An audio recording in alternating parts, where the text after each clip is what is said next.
não. No caso da 30XW também, em geral, um modelo tem e outro não tem. Então, aqui a gente vê a parte de cima os ventiladores, né? Condensadores, ventiladores na parte de cima e o motor do condensador está ali por dentro.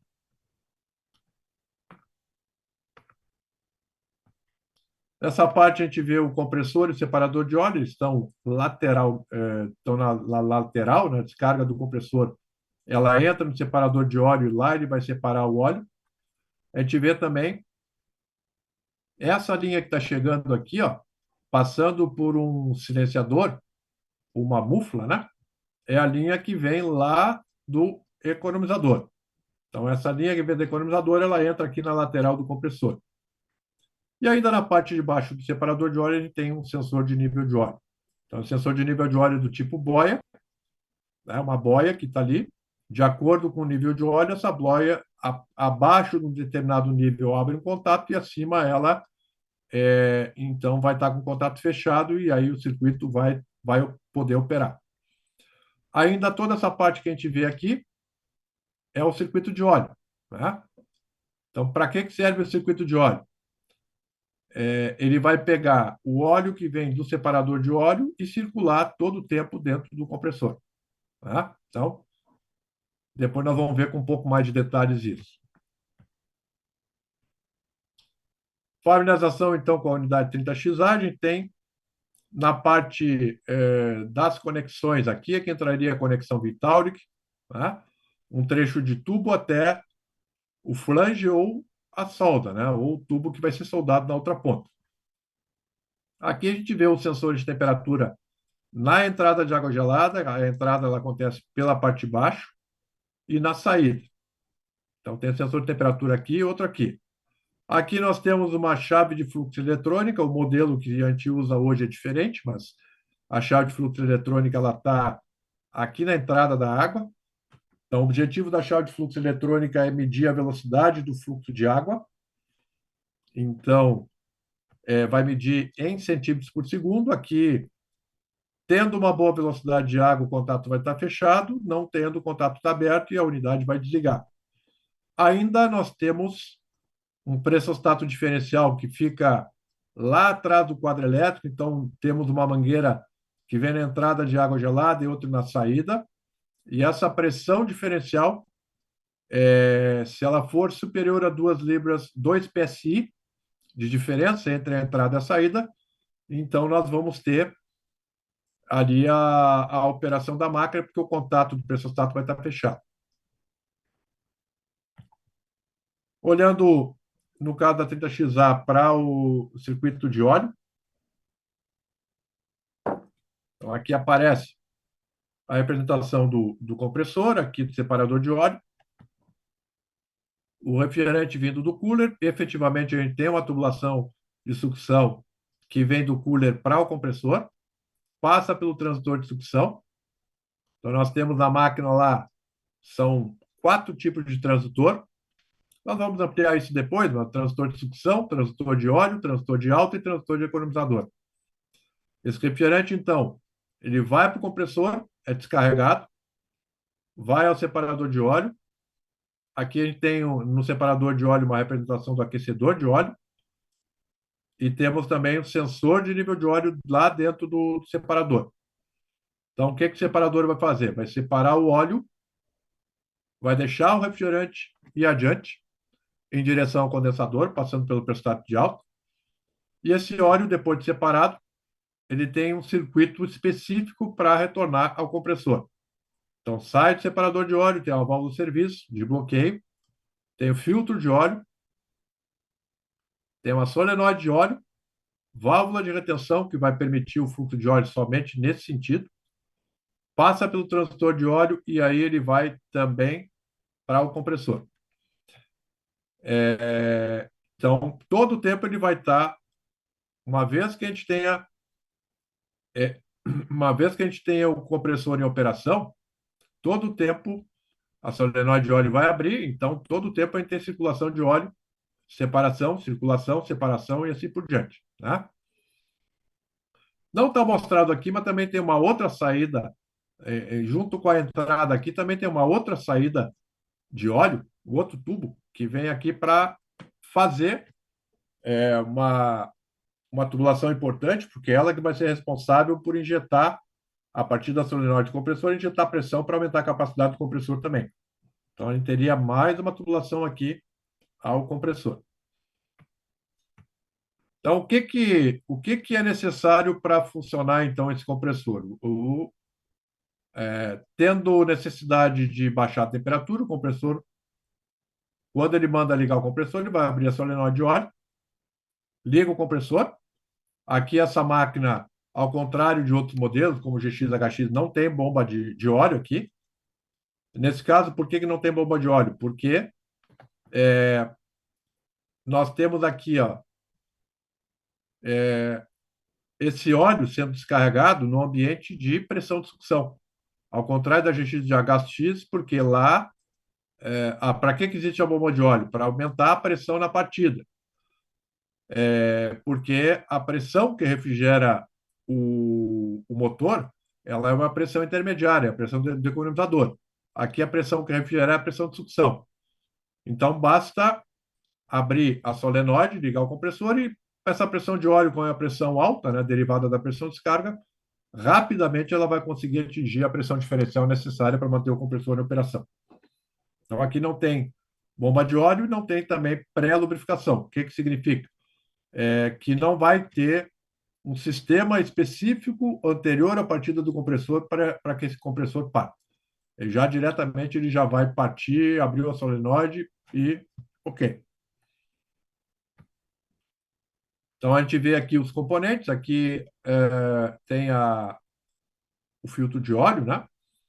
Aqui desde o separador de óleo, a linha de óleo vindo, passando pela válvula de serviço, tem uma válvula para tomada de pressão, filtro de óleo, tem também ali a solenoide de óleo, na sequência a válvula de retenção e o T de entrada, onde vai ser medida a pressão de óleo. Ainda tem esse outro tubinho aqui, ó, que ele vai lá embaixo do compressor e depois ele vai participar, então, essa pressão vai ser muito importante para fazer o carregamento do compressor. Ainda no compressor nós temos sensor do gás da sucção. Nós vamos ver, depois na sequência, nós vamos ver com mais detalhes como é que são todos os componentes da máquina, né? Mas a gente tem sensor do gás da sucção, sensor do gás da descarga de cada compressor e circuito. Tem sensor de temperatura do ar exterior, tem sensor de temperatura na entrada e saída de água gelada também. Além de 3 ou 4 tipos de transdutor: sucção, descarga, óleo e economizador. Então, são aqui o ciclo de óleo, então, pressão de óleo medida aqui. O transdutor da descarga está em cima do separador de óleo. Então, é ali que é medida a pressão. Quanto ao circuito economizador, então nós temos aqui uma válvula de serviço do lado do economizador. Temos duas válvulas de expansão eletrônica. Temos uma aqui que está inclinada e tem uma outra que está aqui atrás. Então, aqui a gente só consegue enxergar o visor. Essa válvula reta é a válvula do circuito do economizador. E essa válvula inclinada é a válvula do evaporador. Certo? Então, o que acontece? Nós vamos pegar o refrigerante aqui, vai entrar na válvula, passando. Nós temos um circuito aqui de refrigerante. Então, linha de líquido quente, passa pela válvula de serviço, passa pelo filtro secador, vai no trocador, vai ter o processo de troca de calor com o refrigerante do economizador, que a gente chama de subresfriamento.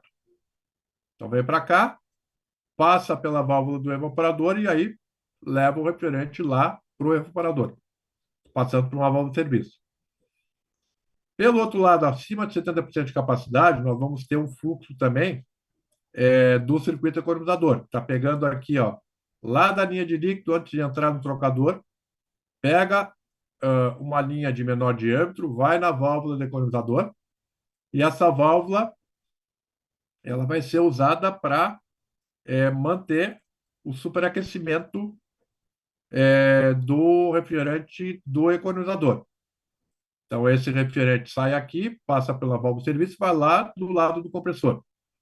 Então, como é que ele consegue manter o superaquecimento aqui? Porque na linha do economizador nós temos um transdutor, sensor de pressão de economizador e um sensor de temperatura. Então, através dessa diferença, ele vai manter o superaquecimento ali em 6 graus. Então, esse é o nosso circuito de economizador.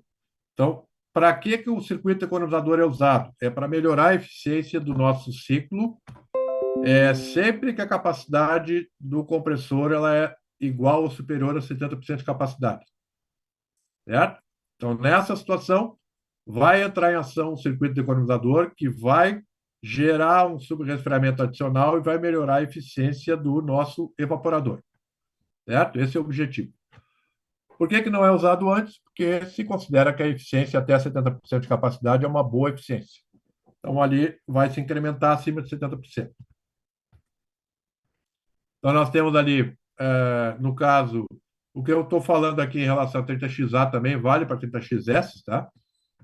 Nós temos o modelo de válvula de expansão eletrônica para o economizador, são menores, né? 25, 50T, e os modelos para XV principal, dependendo da capacidade do circuito, 100, 250 ou 400.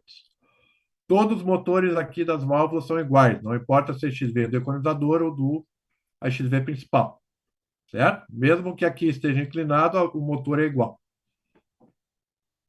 Nós temos ainda no circuito do economizador um plug fusível, uma válvula de serviço, e ainda cada válvula tem um visor de líquido com indicador de umidade.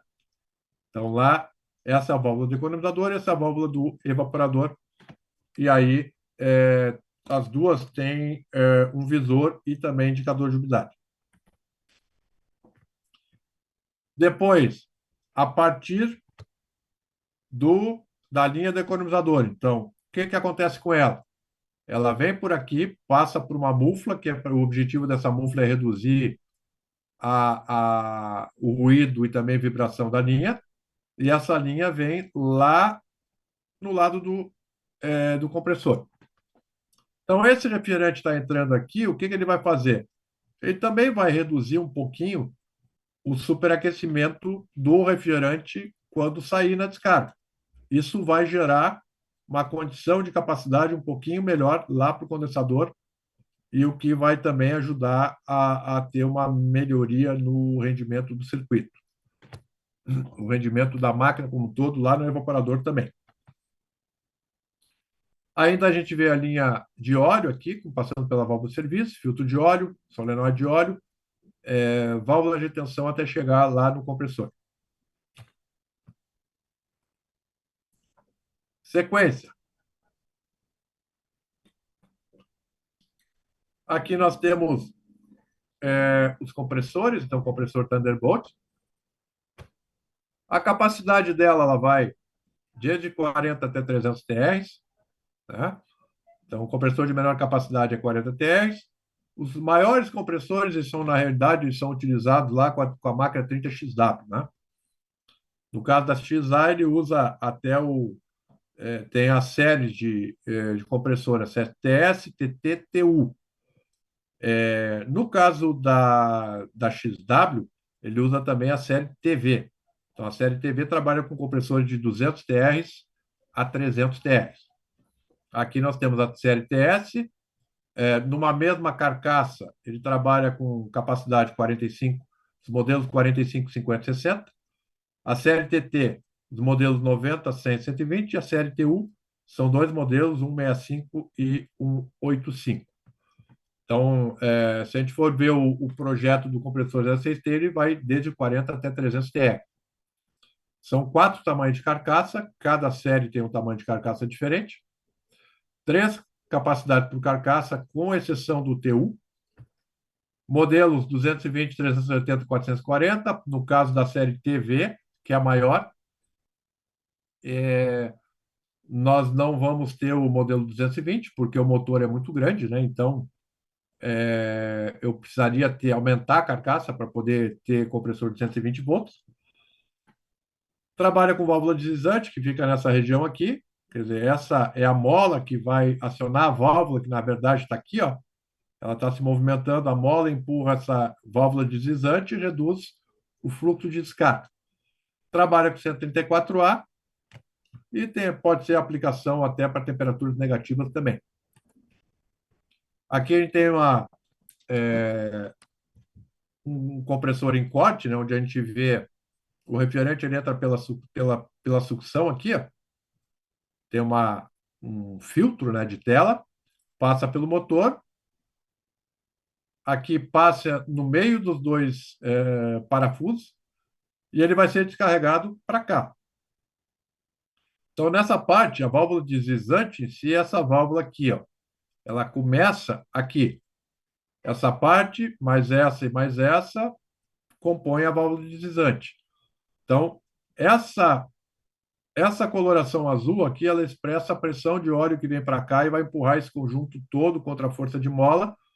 Quanto mais ele empurra isso aqui para cá, mais ele libera a descarga, maior é a capacidade do compressor.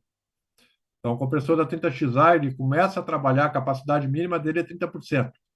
E ele pode chegar em incremento de 5%, ele pode chegar até 100%, com a pressão de óleo que vai ser injetada aqui, empurrando ele para lá, vencendo a força de mola, e com isso também liberando mais a descarga. Ainda nós temos aqui na parte da descarga, então, uma válvula de retenção. Então, para que serve? Quando o compressor está parado, para não retornar a pressão de descarga aqui para o compressor e não fazer ele trabalhar ao contrário. Então, para isso que tem a válvula de retenção. A entrada do óleo ela acontece aqui, a parte onde, ou algumas das partes onde esse óleo vai ser enviado, aqui, ó, nos rolamentos, né, dos compressores, a parte do compressor, tem os rolamentos aqui, tem que ser lubrificado, e aqui também vai entrar para aumentar a capacidade do compressor ou reduzir. Então, olhando a lateral do compressor, nós vemos como é que é feito o incremento de capacidade. Aquela linha de óleo que saía lá da entrada do óleo para cá, ó, essa linha de óleo é que vai ser, através dessa solenoide, vai ser responsável por colocar pressão de óleo para lá.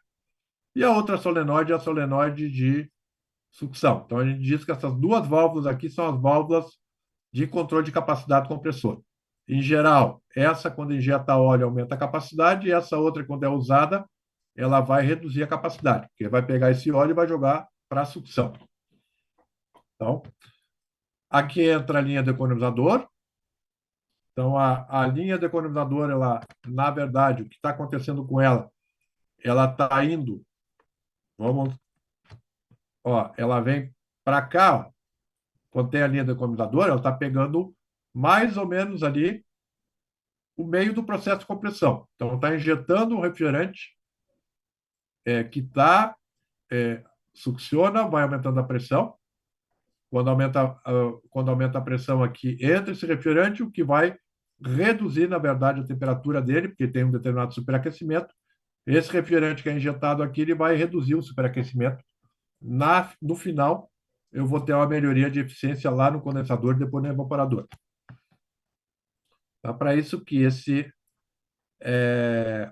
isso para vocês terem uma ideia, dependendo do modelo de máquina, entre XA e XW, ele pode aumentar entre 4 e chega até, que eu me lembro, até 11%, pelo menos, da capacidade dos compressores, dependendo do modelo de compressor e modelo de máquina. Então, é para isso que esse economizador é utilizado. Então, aqui a gente tem a solenoide de óleo, válvula de retenção, filtro de óleo, o transdutor de óleo, válvula de serviço, toda a linha de óleo, então, até chegar na entrada do compressor e o tubo aqui que vai sair lá para baixo. Essa é a solenoide de óleo para aumentar a capacidade. Ainda na descarga, a gente tem pressostato de alta, de reab manual, sensor de temperatura de descarga, e a gente já tinha visto, né? O refrigerante, quando entra, ele tem a temperatura desse refrigerante ainda de sucção, sendo medida lá na carcaça, lá em cima. Para que esses dois sensores são usados? O sensor de temperatura de descarga é uma das proteções da máquina para a operação do compressor e também para o controle de superaquecimento da descarga.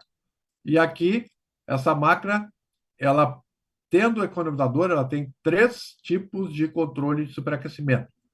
Então, descarga, que já tinha na GX-HX, e agora passa a ter na sucção e também no economizador. Então, tem 3 controles de superaquecimento. Olhando para 30XW, então a referência aqui é uma máquina de 350 e 400 TR. Isso porque ela tem o economizador, que está aqui, ó, os 2 circuitos. Então, tem o mesmo circuito economizador, aqui aparece a mufla e a entrada do refrigerante economizador lá no compressor. Então, na parte de baixo, a gente tem a linha de líquido, válvula de serviço, filtro secador. Também tem 2 válvulas, sendo que a válvula principal, que é inclinada, o refrigerante, que entrou pela linha de líquido, passou pelo filtro, entrou lá no trocador e sai por aqui. Passa pela válvula, que baixa a pressão, e esse refrigerante vai, então, no evaporador do outro lado, a mesma coisa. E a outra tubulação que a gente está vendo, a derivação aqui, ela vai no equalizador e depois sai aqui, vai lá no compressor. E nesse caso aqui, então, a gente vê o trocador aqui, o painel de controle aqui é o touchscreen, né? A gente vê também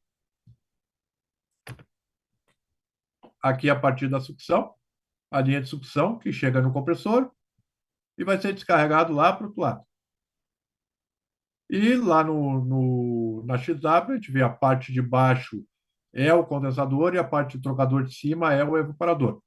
Então, nós temos sensor de temperatura na entrada e na saída do evaporador, chave de fluxo eletrônica no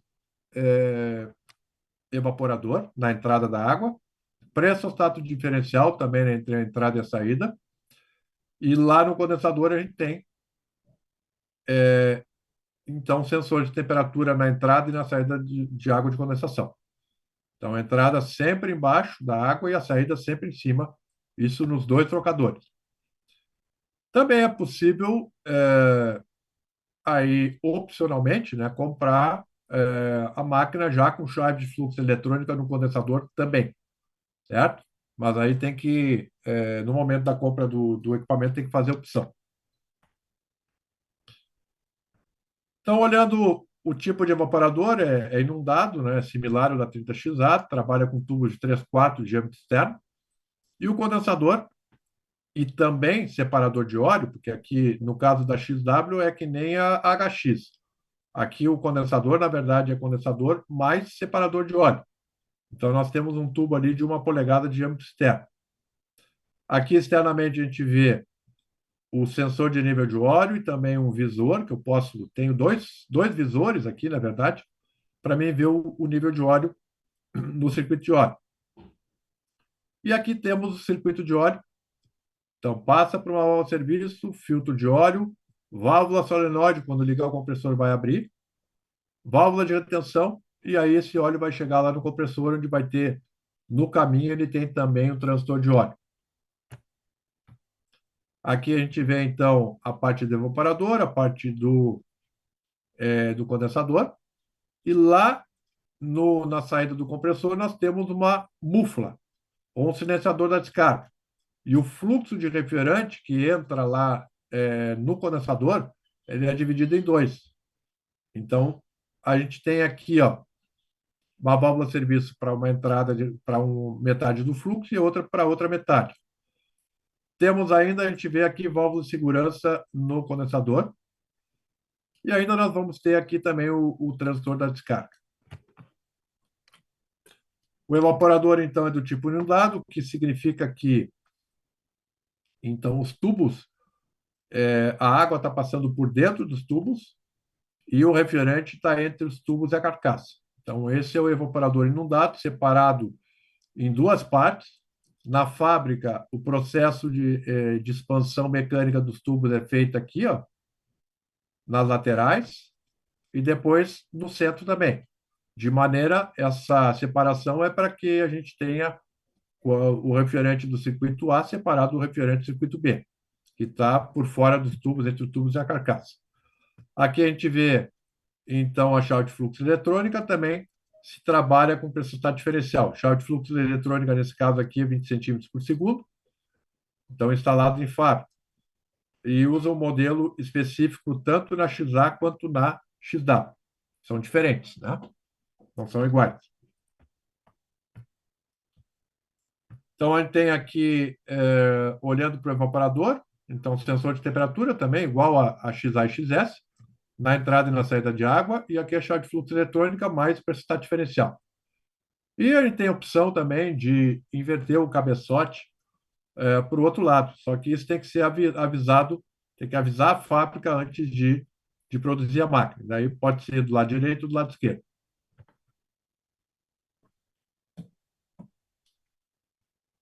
Como eu tinha comentado, então, a partir da mufla que sai de cada compressor, a gente tem a divisão do fluxo de refrigerante da descarga para cada parte do condensador, que significa que dentro do condensador nós temos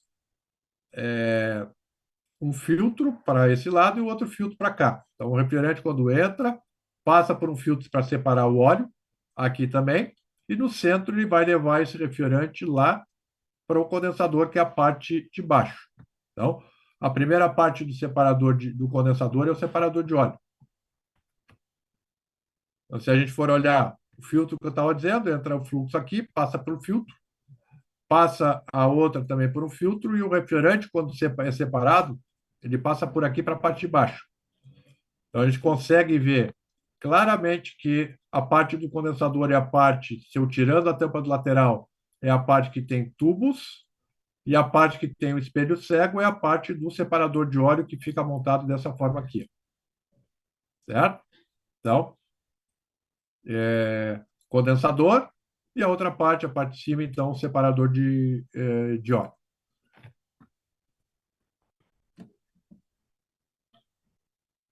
Então, Zílio, chegamos vamos às fazer a 20 pausa. horas. Se quiser dar os Pessoal, recados, fica à vontade. Eu vou calibrar minha água aí e já volto, tá bom? tá bom.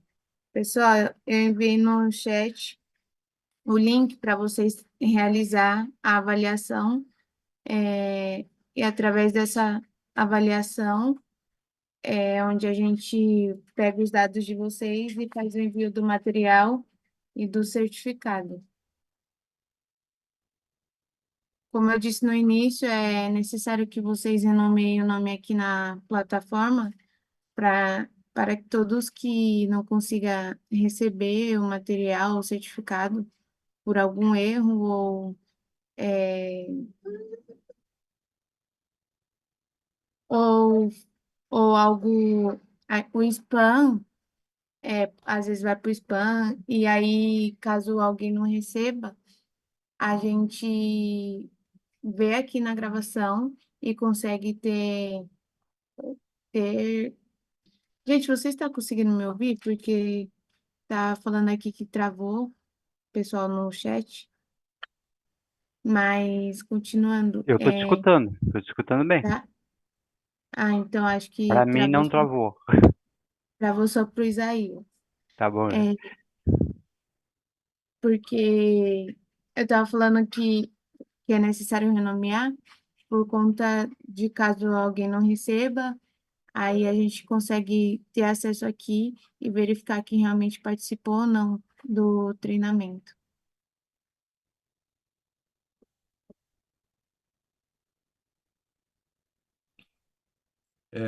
Dependendo do tipo de operação, ela é uma válvula de segurança para 220 PSI ou 300 PSI. Aí, dependendo do tipo de operação, se ativa uma ou outra. Aqui a gente vê a válvula de serviço da descarga, uma das duas, né? Porque cada circuito tem duas, conforme a gente pôde ver no desenho anterior. Então, aqui, válvula de serviço. Claro, quando a gente vai fazer o startup, todas essas válvulas que a gente está vendo, elas têm que ser abertas, né? Circuito de óleo, aqui a gente vê pelo outro lado a linha de descarga, ali a gente já tem o transdutor de descarga também, além da válvula de serviço. Na linha de óleo, a gente viu que aqui na parte de baixo tem o sensor de nível de óleo, mais dois visores de nível de óleo.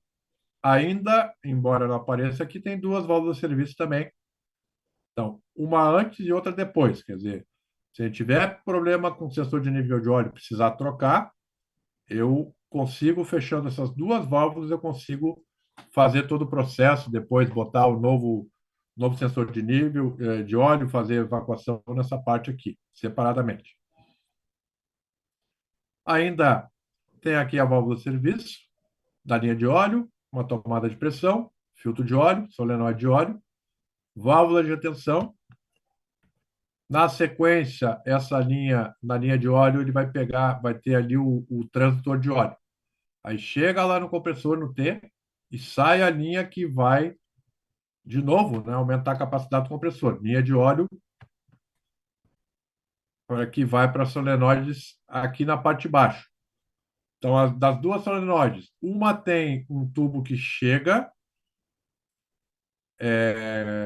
numa válvula, que é a válvula que vai aumentar a capacidade, vai aumentar a capacidade do compressor, e a outra da esquerda é a da sucção ou retorno para sucção. Na descarga do compressor, da mesma forma como no caso da XA e XS, a gente tem um termistor do gás da descarga e tem um pressostato de alta também. Ainda lá no condensador, a parte de baixo, então, vem lá o refrigerante da linha de líquido, passa por uma válvula de serviço, passa pelo filtro secador. E a parte de familiarização com as unidades, então, é essa, né? Isso aí para dar uma ideia, depois a gente vai ampliar isso na parte de manutenção, né? Agora vamos falar um pouco sobre a parte da instalação e até mesmo antes de instalar as máquinas, né? Como o processo de armazenamento, né? Então, esse é um dos processos mais críticos, né? Que é onde o pessoal pega a máquina da fábrica, bota em cima do caminhão, faz todo o teste, tá com embalagem, né? Bota em cima do caminhão e depois, quando chega em campo, a gente tem que ter o mesmo cuidado na hora de descarregar ou até na hora de içar a máquina, né? Mas, caso o local da instalação não esteja pronto para a gente colocar a máquina no local definitivo, então a gente vai ter que armazenar essa máquina em algum canto, né? E aí a gente tem que ter cuidado, né, de armazenar no local seco, né? Manter a embalagem, né? A embalagem de transporte, né? Até que a máquina esteja pronta para instalação. Depois nós vamos para o processo aí, então, que nós vamos ver a seguir, que é a parte de içamento. Mas é muito importante fazer a inspeção na chegada, então, inspecionar a máquina quando chega no cliente, né? Se você tiver essa opção, né? Muitas vezes vende para o cliente a instalação, o cliente compra a máquina separado e compra a instalação separado. Mas antes de botar a máquina no startup, sempre é importante o instalador fazer uma inspeção, se não na chegada, depois a partir do momento que a empresa está fazendo o trabalho na instalação do cliente. Porque o que acontece? Às vezes tem uma avaria, né? Vazamento de refrigerante, uma chapa que amassou, alguma coisa assim, um trocador que tem que trocar.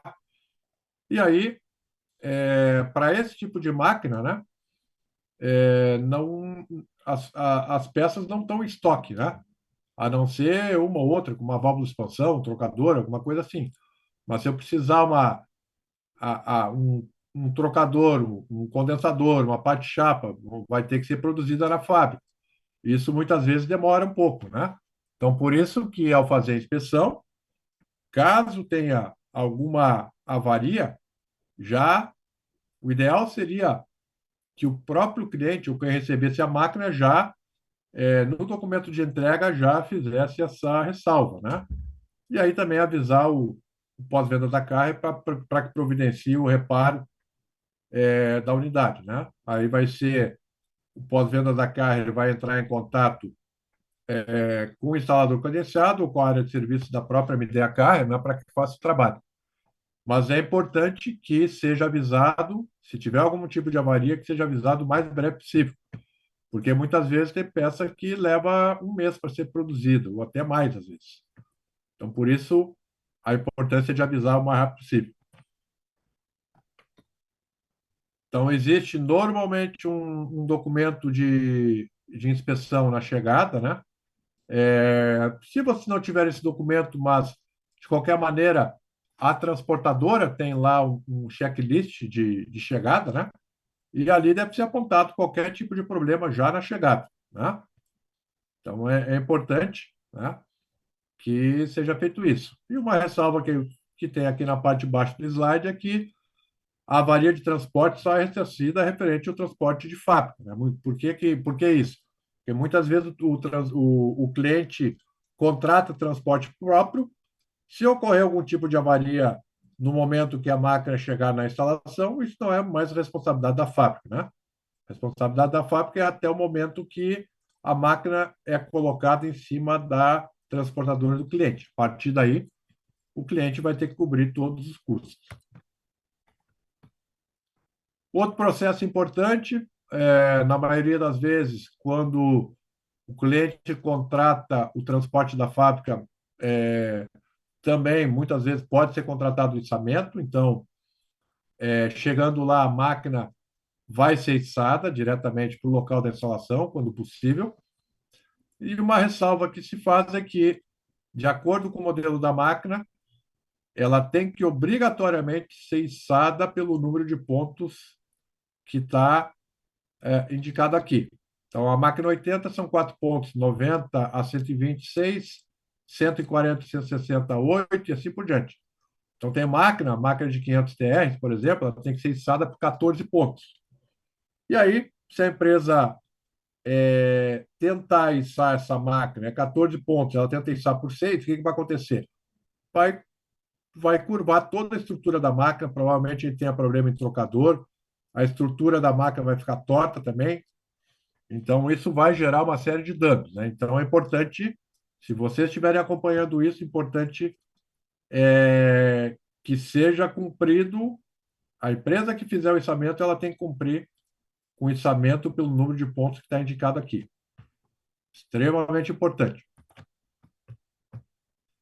Bom, e como é que eu fico sabendo quantos pontos tem que ser içado? Bom, a máquina ela sai com a embalagem, na embalagem tem uma etiqueta que está colada lá. Então, a etiqueta ela está indicando para aquele modelo, para todos os modelos das máquinas, quais as distâncias entre os pontos, né? Aqui a gente vê, por exemplo, 1, 2, 3, 4, 5, 6 pontos de içamento de um lado e 6 pontos do outro. E aí ele vai botar no anel comum aqui, vai puxar tudo por um ponto só. É importante usar também na hora de fazer içamento espaçador aqui, ó, para que não amasse a descarga dos ventiladores ou a parte chapa aqui. Então é normal botar um espaçador para cada 2 pontos de içamento, né? Como a gente tem aqui. E essa etiqueta aqui com essas distâncias, peso e tudo mais, ela está colada lá na embalagem da máquina, indicando, inclusive, ali qual é o peso, né? Peso total da máquina, né? Aqui tem o valor em libras, tem o valor em quilos. Então, isso aqui, a empresa que faz o içamento, ele tendo esses dados aqui de distância e tendo o peso, ele é capaz, ele pode se preparar para fazer. Se a empresa quiser as informações de adiantada, antes da chegada da máquina, a gente pode pegar essa mesma tabela, esse mesmo desenho aqui, ela está no manual de instalação, operação e manutenção da máquina. Então, a gente pode buscar isso aí lá no site da CARD, carddobrasil.com.br. Também o içamento da 30XW, ele vai ser feito normalmente pelas orelhas aqui do trocador, né? Então, por exemplo, nesse caso aqui seriam 4 pontos, né? Lá, as orelhas aqui no lado, os 2 lados do evaporador num canto e os outros 2 lados no outro canto. E aí um espaçador e eu vou fazer, então, o içamento por aqui. Também para essa máquina, tem lá na embalagem dela, a embalagem plástica, tem uma etiqueta colada lá com todas as orientações. Então, a gente tem aqui essa etiqueta com a capacidade da máquina, o modelo, tem aqui o peso e tem também as distâncias. O assentamento da máquina é importante, então, quando for assentar, já usar os isoladores de vibração, né? Aí, no caso, se for para XA e XS, a gente tem que comprar isso no mercado, né? Mas se for para XW, ele é fornecido pela fábrica, pode ser comprado, né? E fornecido pela fábrica. Então, aqui a gente tem os pesos de montagem. Aqui, o objetivo desse slide aqui é indicar para a gente, né? Isso está lá no manual da máquina também. Então, para a máquina 30XA80, ele tem os lados A, o B, o C e o D. Quanto pesa o lado A? Nessa tabela aqui, me indica, ó, 934 quilos. O lado B, 810. O lado C pesa 807 e o lado D pesa 930. Bom, para que eu preciso saber isso? Porque quem vai dimensionar e comprar as molas que vão embaixo para amortecimento, tendo esse peso aqui, ele vai dimensionar as molas de maneira que suporte esse peso aqui, certo? Então, é para isso que está indicado. Para os outros casos aqui, tem máquinas, por exemplo, que eu vou botar mola em 6 pontos. Então, A, B, C, D, E e F. E tem máquina onde eu vou botar, nesse caso aqui, a gente vê em 8 pontos diferentes. Então, dependendo do modelo da máquina, nós vamos utilizar, então, o número de calços que é indicado. No caso da 30XW, existe um kit de amortecimento que é vendido.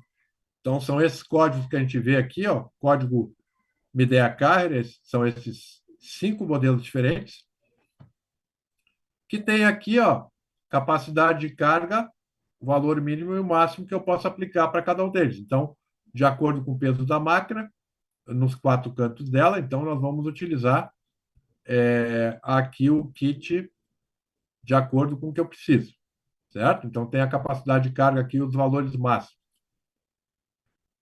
Então, tem a altura, tem todos os detalhes, então, do kit de amortecimento que é vendido com a 30XW.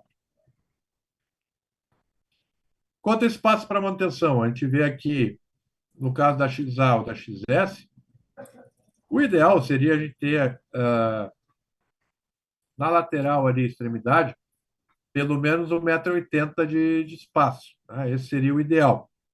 E se eu fosse fazer uma instalação com múltiplas unidades XA ou XS, eu teria, o ideal seria 1,80 m entre as máquinas, 1,80 m para as paredes e 3 metros entre as fileiras, certo? Esse seria o ideal.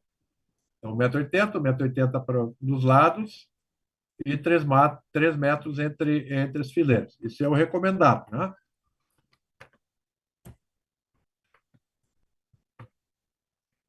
Ainda a gente deve ter cuidado